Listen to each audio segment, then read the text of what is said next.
Hi everyone, today we're going to be looking at whether it's worth putting a boost on your pedal board and what it's like going into a clean amp, what it's like going into a dirty amp before an overdrive and after an overdrive.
Okay, let's deep dive into what this thing can do and the different configurations of where it should go.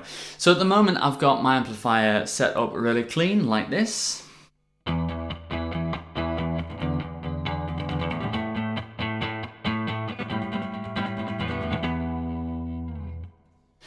And if I put the spark on with the lowest setting, it should be exactly the same.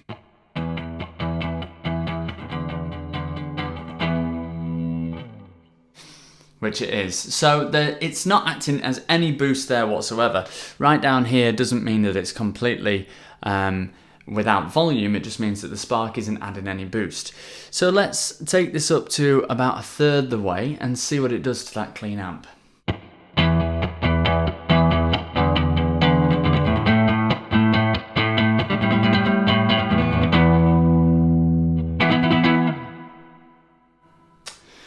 Okay, so it's just acting there as a volume boost. The amp sounds exactly the same, it's just as clean, we're just boosting the volume. Let's go to 2/3 and see if that does the same.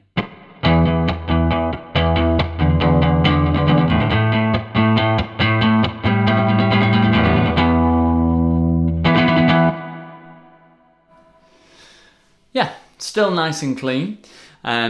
Because this amp has enough headroom, it's not clipping the preamp at all, so we're still just getting a nice volume boost all the way up.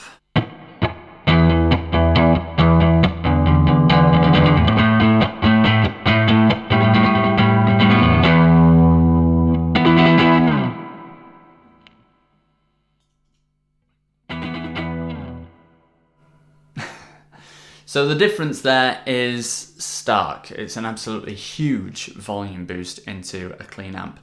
Let's set up the amp now to have a bit of grit on it and see what that does. Okay, so here's the new clean tone without the spark on.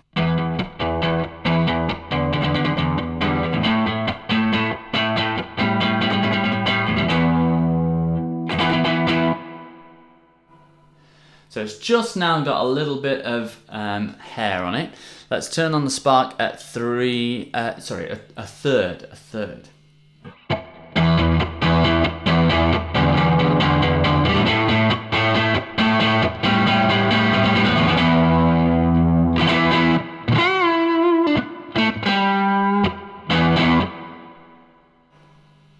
Okay, so it's definitely tipping over the edge now, so it's adding on a little bit of overdrive. It's pushing the front end of the amplifier, which is already caving in, and it's just making it distort more.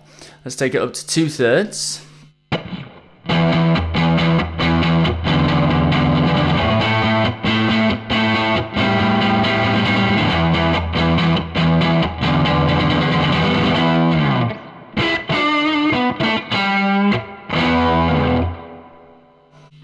Alright, so that's definitely caving in the amplifier now. Let's go all the way up.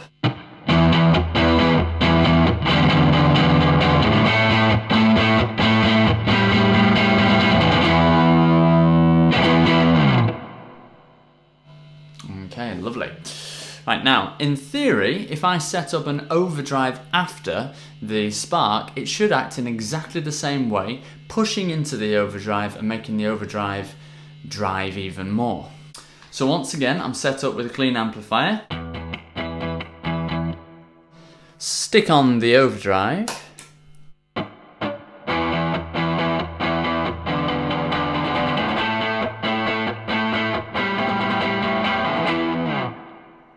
And the spark should now make it more overdriven.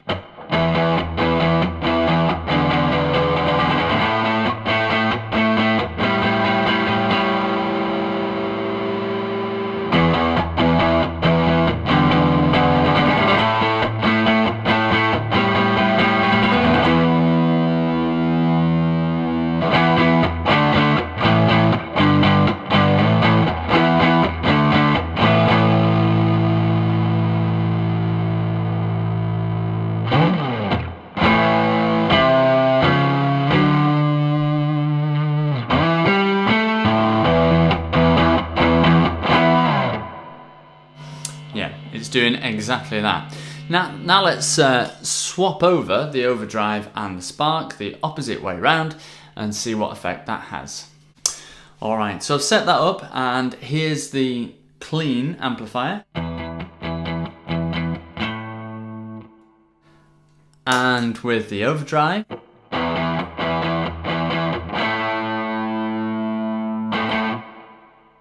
And now with the spark afterwards, it should just be a volume jump.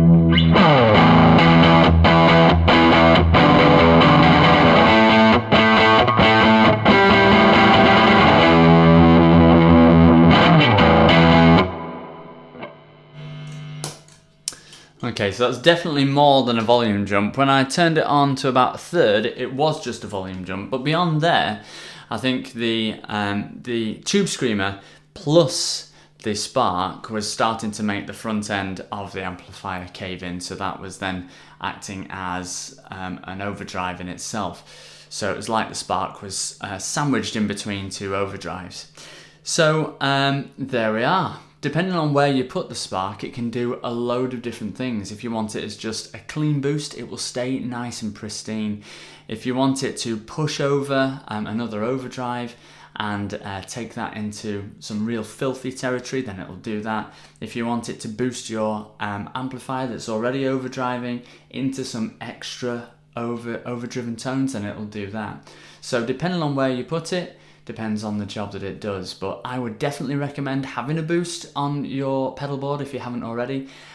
Even just for kind of solo boosts, I find that it's really good for that if you put it towards the end of your pedal board, if you're getting your gain from your pedals, or just as a get me out of jail free card if you have set up all of your levels in the sound check and then your drummer starts playing louder than they were before, you can just suddenly pop the boost on and it'll boost everything up a little bit as well. So lots of different uses. I definitely recommend getting one, and this one is brilliant, especially for the money. So I hope that's been useful. Please do like and subscribe, and I'll see you next time. Bye everyone. Hi, Ashley here. Remember that I'm giving away a pedal to a lucky winner for every 1,000 subscribers.